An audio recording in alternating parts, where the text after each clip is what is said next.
Boa noite a todos, sejam bem-vindos aí a mais uma live Leitura Zen. Espero que hoje, sem travar, que nem travou na última, né?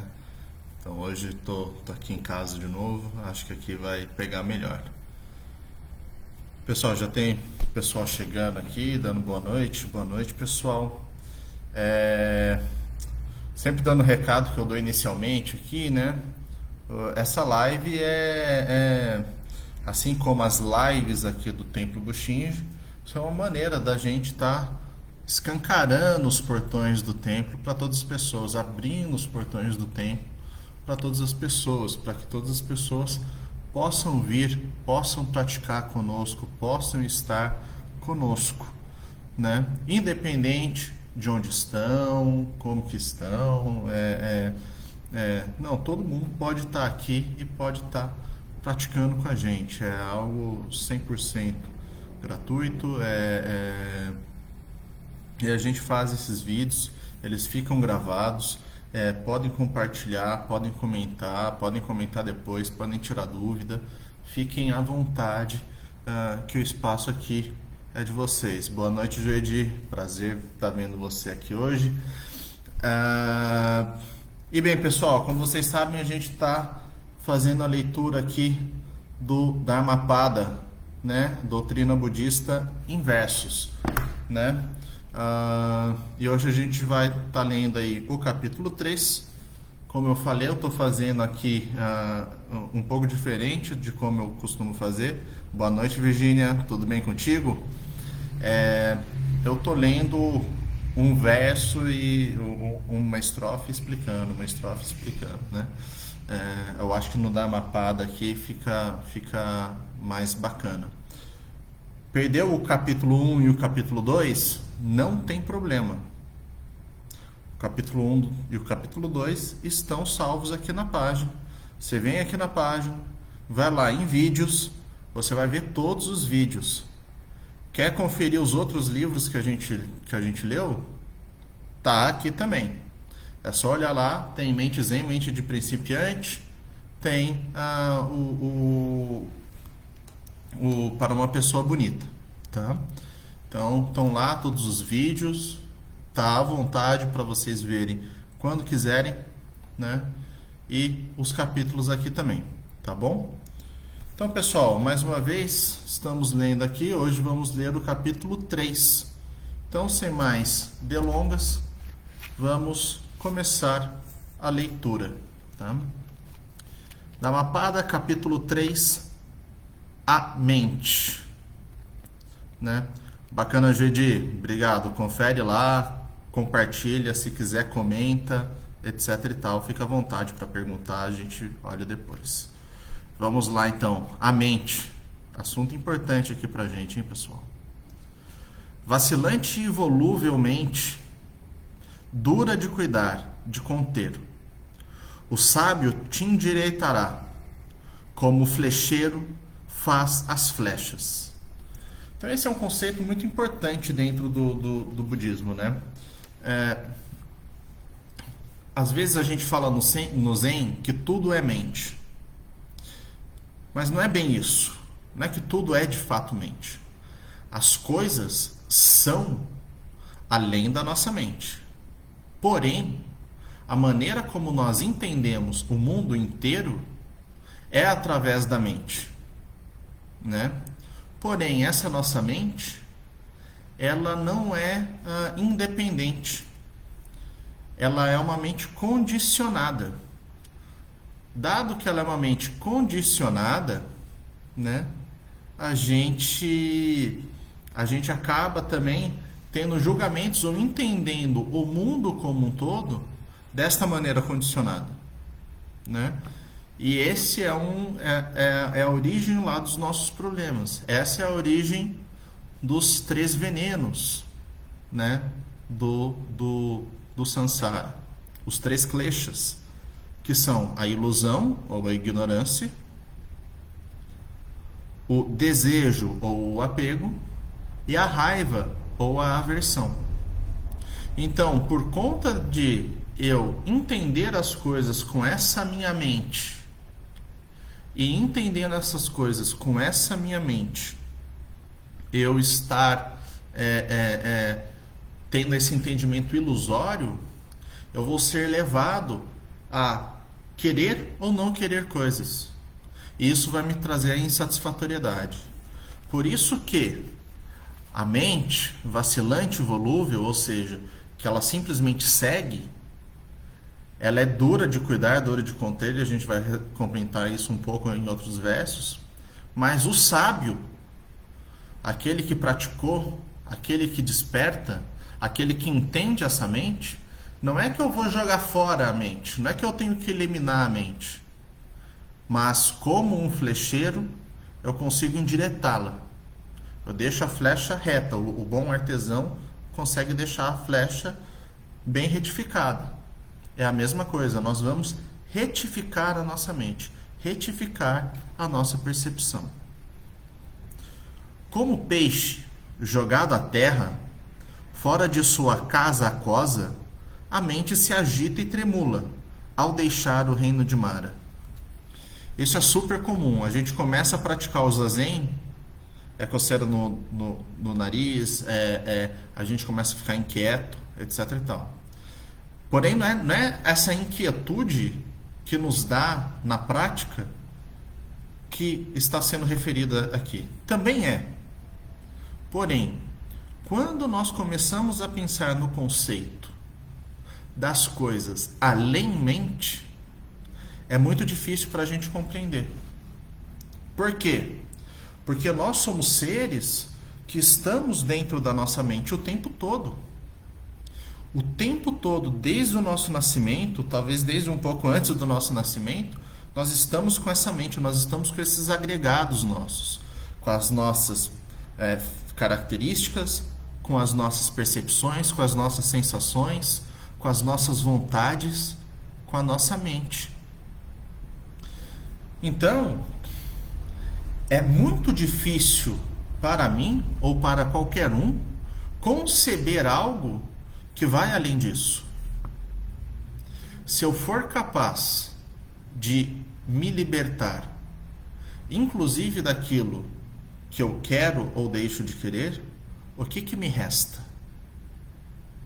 E pensar esse tipo de coisa é justamente esse peixe que deixou o reino aquoso dele.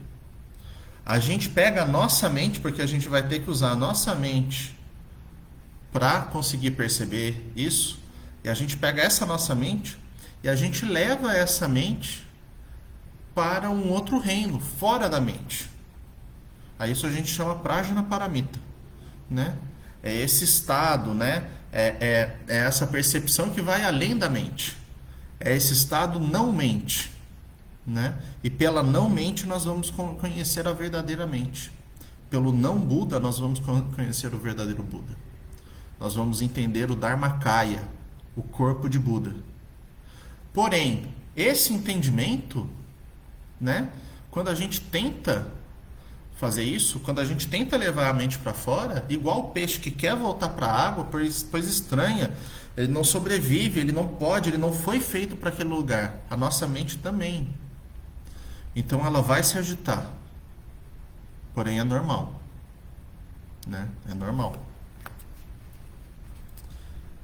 É bom o domínio da mente. Dura de ser contida, rápida, só pousando onde bem lhe apraz, domada, traz felicidade. Essa questão que a mente repousa é um conceito importantíssimo dentro do Zen Budismo, né? A nossa mente, ela repousa. Repousa em quê? Ela repousa nos nossos próprios conceitos, nas nossas próprias crenças, nos nossos próprios preconceitos, nos nossos próprios enviesamentos.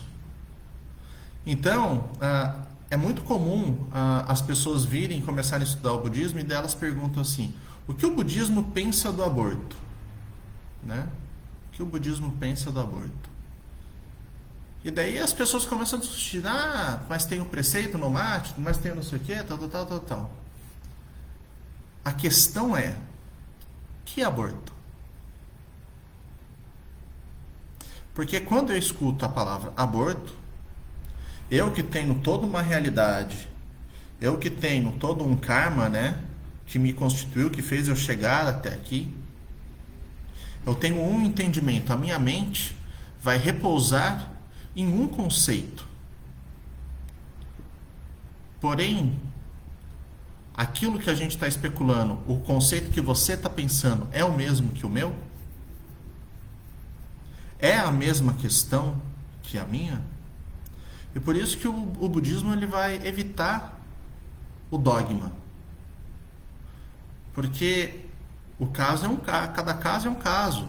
Eu tenho todo um contexto. O caso não é algo por si só isoladamente, né? Porém, a nossa mente, ela tem essa facilidade, ela quer repousar aonde ela acha correto. E a gente vai para o embate, assim. Porque uma vez que ela está repousada em um local, ela é incapaz de enxergar outra perspectiva. Algo que a gente carece muito na nossa sociedade atual. Entender a perspectiva do outro. Daí a gente começa a compreender a compaixão budista, né? Por quê? Porque se eu conseguir conter ela, por mais difícil que seja, essa felicidade, essa plenitude do budismo vai vir junto. Que o sábio proteja sua mente, dura de ser vista, sutil, só pousando onde bem lhe apraz, segura, traz a felicidade. É quase que uma repetição do último, né? E de novo aqui, tá falando essa questão dela ser dura de ser vista, ser sutil. Por que dura de ser vista? Por que dura de ser controlada? Porque a gente tem que usar a nossa própria mente para entender o que a mente é. Então é muito difícil. Vou voltar, por exemplo, do peixe. Pense em um peixe, né? E esse peixe encontra um pássaro em cima do oceano, né? Pousado lá, nadando. E o pássaro tenta explicar para esse peixe como que é estar acima das nuvens. É impossível para esse peixe entender, a não ser que o pássaro conseguisse pegar e levar ele para cima das nuvens. Porque o peixe está preso a um certo extrato. Assim como talvez essa ave não consiga compreender do peixe se ele explicar como que é o fundo do mar. A não ser que seja uma ave que mergulha, né? É esse exemplo para a nossa mente. A nossa mente ela está presa em um certo extrato, que é a própria mente. A gente entende as coisas quando eu olho essa garrafa, minha garrafa d'água. Fica aqui com ela do lado. Quando eu olho essa garrafa d'água, eu penso, é uma garrafa d'água. É? Ou isso é uma didática da minha mente? Compreender. Então, compreender a perspectiva daquilo que está além do ser e não ser é muito complicado. E é por isso que essa mente é sutil, porque eu acredito nela. Como eu sempre vivi com a minha mente percebendo as coisas, eu acredito nessa minha percepção. E é aí que mora a dificuldade, a sutileza de eu conseguir enxergar essa mente. Indo bem longe, errante e só, sem corpo no corpo escondido, os que submetem se libertam de todas as amarras de Mara. Mara, como vocês sabem, é uma categoria de deidade que existe no budismo. E, inclusive, quando a gente estuda os sutras que falam sobre a cosmologia do budismo, os Maras são seres bem elevados. Eles vivem nos viharas superiores, né? E os Maras, porém, eles são iludidos, tão iludidos quanto nós. Os Maras acreditam na própria mente, eles acreditam que eles são seres especiais, que eles são seres divinos. E eles tentam nos manter aqui porque não é que eles são maus, mas porque eles creem que aqui é a maneira de estar. Então, assim, Mara, né, tem a raiz na palavra mirto, que é a mesma que deu origem à nossa palavra morte, mirto, morte, Mara, em sânscrito. É a senhora de todo o samsara, né? Ou os senhores de todo o samsara, né? E nós somos presas desse Mara. Essa mente iludida que nós temos, essa ilusão que nós temos, é Mara por si só. Então, compreender isso, né? Ter uma mente bem treinada, e pense bem, o quão bem treinada ela tem que estar para ela ir além de si mesma, sem cair em armadilhas. É só assim que a gente vai conseguir se desvencilhar das amarras de Mara. Dos que têm a mente inconstante, dos que ignoram o Dharma excelso, dos pouco firmes, dos inquietos, o saber não será perfeito. É muito comum porque pensa no seguinte, eu estou explicando aqui essa questão da mente, né? A gente tem que ter uma nova perspectiva da mente. É como se eu perguntasse para vocês assim, um sabor novo. Pensa num sabor que você nunca sentiu na vida. É muito difícil. Pensa em uma cor que não existe. Como que você vai pensar em uma cor que não existe? E agora o que eu estou pedindo de fato para vocês é: entenda a sua mente além da sua mente. Entenda uma perspectiva que não é a perspectiva da sua mente. Como que eu vou fazer isso?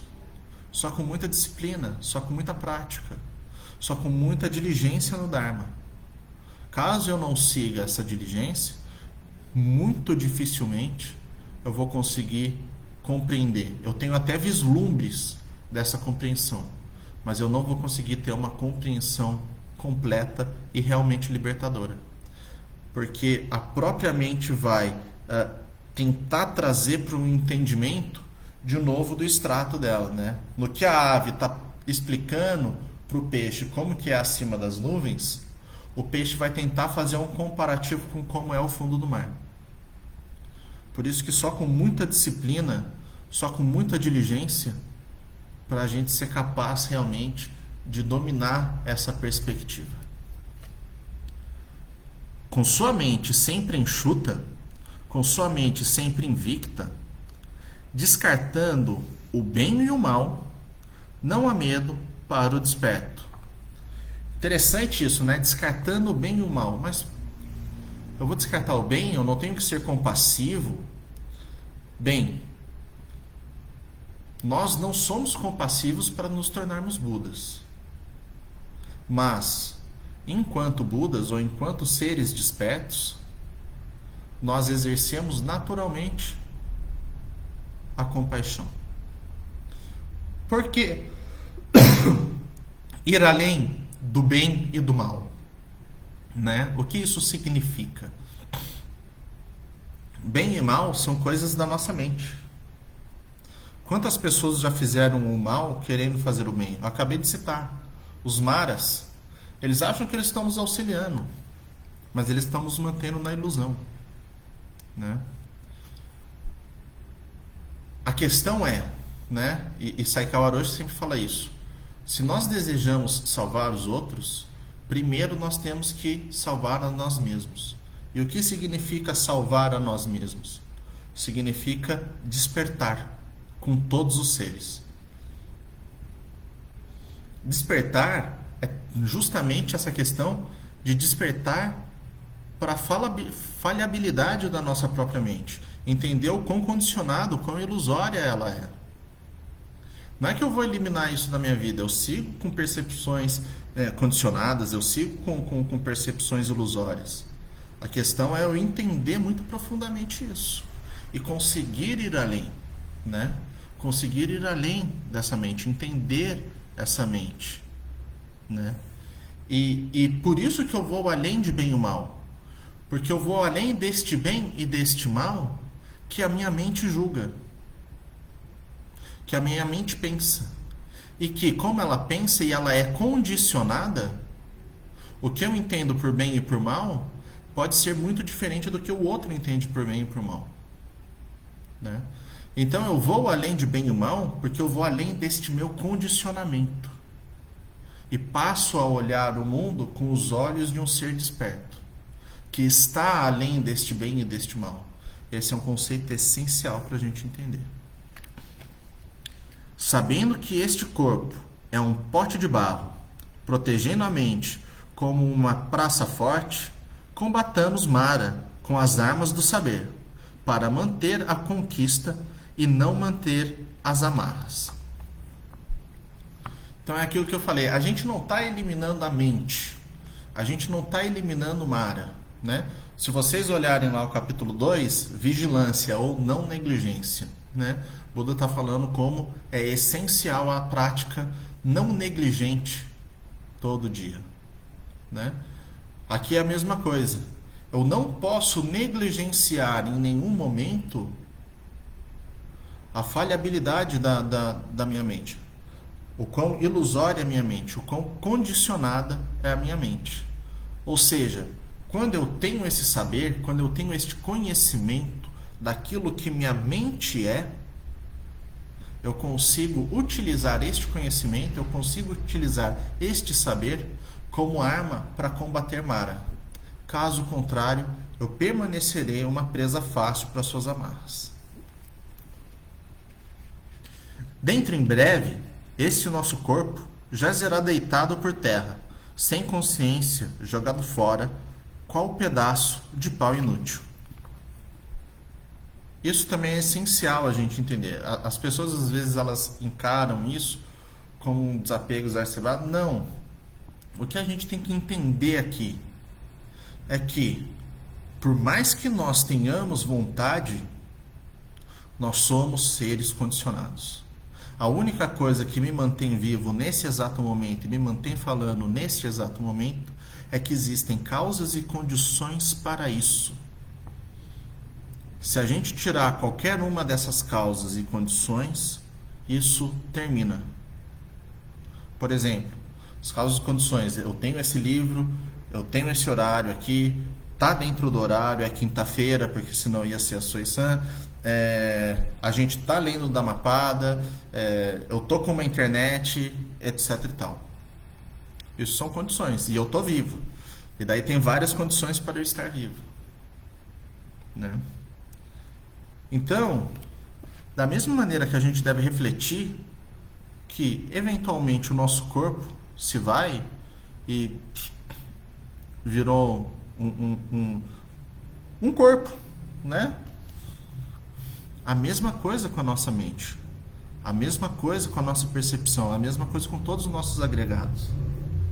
Ah, então significa que não tem nada após a morte? Não.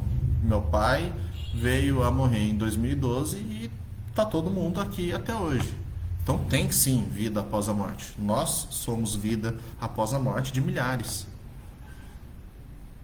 Porém, a gente tem que compreender muito claramente que somos seres condicionados. A percepção do que eu sou, do que vocês são, é algo condicionado e efêmero. E eventualmente esses elementos que me constituem, essas condições, essas causas que permitem a existência de alguém que se entende como eu me entendo, vão se esvair. E quando isso acontecer, todos esses elementos vão se transformar em alguma outra coisa. Compreender claramente esse condicionamento de todos os elementos que nos constituem é essencial para a nossa libertação. O que o inimigo faz ao inimigo, ou aquele que odeia ao odiado, nossa mente, se mal intencionada, poderá nos fazer muito pior. Se a gente simplesmente segue acreditando piamente na nossa mente, né, a gente começa a acreditar nas nossas próprias paranoias, nas nossas próprias ideias, nas nossas próprias conspirações, nos nossos próprios ciúmes. Pensa, o pior tipo de pessoa que a gente pode encontrar é a pessoa que tem a menor capacidade de compreender o outro. Ou seja, ela só acredita na própria mente. A empatia é justamente um momento que a gente deixa a nossa mente um pouco de lado, deixa a nossa experiência pregressa um pouco de lado e consegue compreender a mente, a situação do outro. Se nós vivemos única e exclusivamente com a nossa própria mente, sem essa empatia, sem essa capacidade de olhar a mente e entender, isso aqui sim eu vou usar agora, isso não eu vou deixar para cá, essa mente vai ser o pior dos flagelos da nossa vida. Essa mente vai ser o pior dos nossos inimigos, né? E como alguém que já teve crises de pânico e ansiedade, eu sei bem o que é ter a mente como o pior dos seus inimigos, né? Então, isso aqui é muito verdadeiro e muito importante que a gente entenda. O que o nosso pai, nossa mãe, os parentes por nós fizeram, a mente bem intencionada por nós muito melhor fará. Já agora, em oposição, se formos capazes de ir além dessa nossa mente, de entender as coisas pelo que elas são e não pelo que nós entendemos que elas são, daí sim nós teremos na nossa mente o nosso melhor amigo. E assim nós vamos poder caminhar o caminho dos seres despertos. Pessoal, é isso que eu queria ler hoje aqui para vocês. Capítulo 3 é um capítulo muito bom, é difícil falar porque todos os capítulos aqui são muito bons. Eu espero que vocês tenham gostado bastante desse encontro aqui de hoje, né? O Alexandre que estava com a gente também, a Grace Cristina, boa noite. O Adilson aqui também, boa noite, Adio. O Cícero e a Kátia Gavião aqui também nos prestigiando. Muito obrigado a todos vocês. Pessoal, não teve nenhuma pergunta, nenhum comentário a mais, só os cumprimentos mesmo. Com isso aqui eu vou então encerrando. Lembrem-se, comentem, podem perguntar depois, assistam, reassistam, estudem, né? E vejam os outros vídeos, compartilhem, etc e tal, tá? E para daí todos vocês que estão aqui, peço que juntem as palmas das mãos para fazermos o encerramento da leitura de hoje. Nega wako wako no kudoko motema neku isai ni yoboshi warerato shujoto minatomo ni butsudo jozen koto oho jiho sanshi shifu shisonbu samokosa moko hoja huromi. Que os méritos dessa prática possam se estender a todos os cantos do universo, beneficiando inúmeros seres. Muito obrigado a todos. Uma ótima quinta-feira e um ótimo resto de semana para vocês. Muito obrigado.